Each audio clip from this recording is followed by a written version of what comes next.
তো জয় হিন্দ। আবার একটা ইম্পর্টেন্ট ভিডিও নিয়ে তোমাদের সামনে চলে এলাম। আজকের ভিডিওতে আমরা আলোচনা করব এসএসসি জিডি 2024 আমাদের ফাইনাল কাট অফ কত যাবে। ঠিক আছে, ফুল ক্যালকুলেশনের সঙ্গে তোমাদেরকে বলে দেবো, তোমাদের 100% ক্যালকুলেশনের সঙ্গে তোমাদেরকে বলে দেবো তোমাদের ফাইনাল কাট অফ কত যাবে। অনেকে বলবে ক্যালকুলেশন মানে কি, তোমাদেরকে একটু বুঝিয়ে দিচ্ছি। দেখো 1/1/2025 অনুযায়ী তোমাদের কি হলো, 2025-এ তোমরা এজ কাউন্ট করতে পারলে। কিন্তু এটা কিন্তু আমি তোমাদেরকে অনেক আগেই বলে দিয়েছিলাম। এটা কি করে বলেছিলাম বলো তো? দেখো 1/1/2023 অনুযায়ী তোমাদের 2023-এর ভ্যাকেন্সির এজ কাউন্ট করা হয়েছিল। ঠিক আছে, ক্লিয়ার। তারপরে 1/1/2024 অনুযায়ী তোমাদের 2024-এর ভ্যাকেন্সিটার এজ কাউন্ট করা হয়েছিল। সেখান থেকে আমি বলেছিলাম 100% শিওরের সঙ্গে যে 1/1/2025 অনুযায়ী তোমাদের 2025-এর এজ কাউন্ট করা হবে। ঠিক আছে, এটাকে বলে ক্যালকুলেশন। তারপরে দেখো 27 আগস্ট 2024-এ আমি তোমাদেরকে বলেছিলাম 100% তোমাদের এই ডেটে কিন্তু অ্যাপ্লিকেশন করা হবে নি। ঠিক আছে, এটা আমি কোথা থেকে বলেছিলাম বলো তো? এটা দেখো এসএসসির আমাদের যত প্ল্যাটফর্ম বা যত এক্সাম আছে না, সমস্ত ক্যালেন্ডার যখন জারি হয়েছে তখন কিন্তু 3 থেকে 30 দিন পর্যন্ত দেরি হয়েছে। তো আমি সেখান থেকে বলেছিলাম যে তোমাদের এসএসসি জিডি তোমাদের 3 থেকে 30 দিন পর্যন্ত কিন্তু দেরি হবে। তো সেটাই হলো, আমাদের কিন্তু 7 দিন কিন্তু দেরি হয়েছে আমাদের অ্যাপ্লিকেশন স্টার্ট হতে। তারপরে দেখো তোমাদের এসএসসি জিডিতে প্রথমে ভ্যাকেন্সি ছিল 26,000। আমি তোমাদেরকে বলেছিলাম বেড়ে এটা হবে 30 থেকে 35,000, কিন্তু আমাদের কল্পনার বাইরে 46,000 হয়ে গেল। আমি তোমাদেরকে আবারও বলছি এটা কিন্তু এখনো 2 থেকে 4,000 পর্যন্ত বাড়বে। ঠিক আছে, এটা কিন্তু মিলিয়ে নিও, কারণ আমাদের আগের বছরগুলোতেও ভাই বেড়েছে। আমাদের ফাইনাল মেরিট লিস্টের সময়ও কিন্তু, মেডিকেলের পরের সময়ও কিন্তু আমাদের ভ্যাকেন্সি বেড়েছে। সেখান থেকে বলছি এখনো 2,000 থেকে 4,000 পর্যন্ত ভ্যাকেন্সি এখানে যোগ হবে। তো ওয়েস্ট বেঙ্গলে এবছর যে ভ্যাকেন্সি আছে ভাই, তোমাদের জন্য সুবর্ণ সুযোগ। তাই বলছি নিজে যেই মানে যেটাকে পেয়েছো সেটাকে ভাই হাতছাড়া একদমই করো না। দেখো তোমাদের ফিজিক্যাল এবং মেডিকেল কিন্তু একসঙ্গে। আমি তোমাদেরকে প্রথম থেকেই বলে আসছি তোমাদের এত কাট অফ যাবার কোনো কারণ নেই। তোমাদের যদি এত কাট অফ যায় তাহলে ফিজিক্যাল মেডিকেল একসঙ্গে হবে। তো দেখো অনেকে অনেক কিছু বলেছিলে, বা তোমাদের যখন অফিসিয়াল নোটিশটা বেরিয়ে গেল তখন ভাই তোমরা আর কিছু বলতে পারছো না। তো দেখো তোমাদের ফিজিক্যাল মেডিকেল একসঙ্গে। দেখো 47 লাখ ছেলে মেয়ে আমাদের পরীক্ষা দিয়েছিল ভাই, 47 লাখ। সেখান থেকে মাত্র 3.5 লাখ ছেলে মেয়ে পরীক্ষায় পাস করেছে। মানে বুঝতে পারছো তোমরা কত হাজার হাজার ছেলেকে তোমরা পেছুতে ফেলে দিয়েছো? তোমরা বুঝতে পারছো? নিজেকে একটু যাচাই করো ভাই। তোমরা অত অত ছেলেকে পেছুতে ফেলে দিয়েছো, 3.5 লাখের মধ্যে নিজের জায়গাটাকে করে নিয়েছো। আমি ধরে নিচ্ছি আমাদের ভ্যাকেন্সি আছে এসএসসি জিডি 2024-এ 50,000।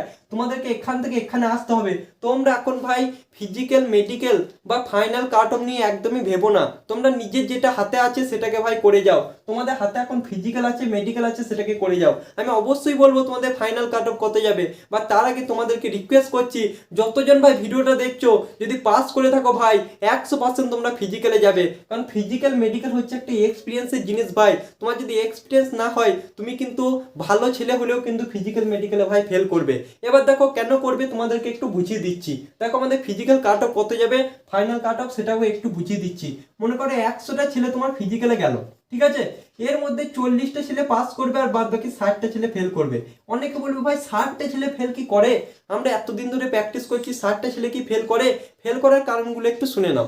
দেখো ফেল করার 1 নম্বর কারণ হচ্ছে ম্যাক্সিমাম স্টুডেন্ট রান করে না।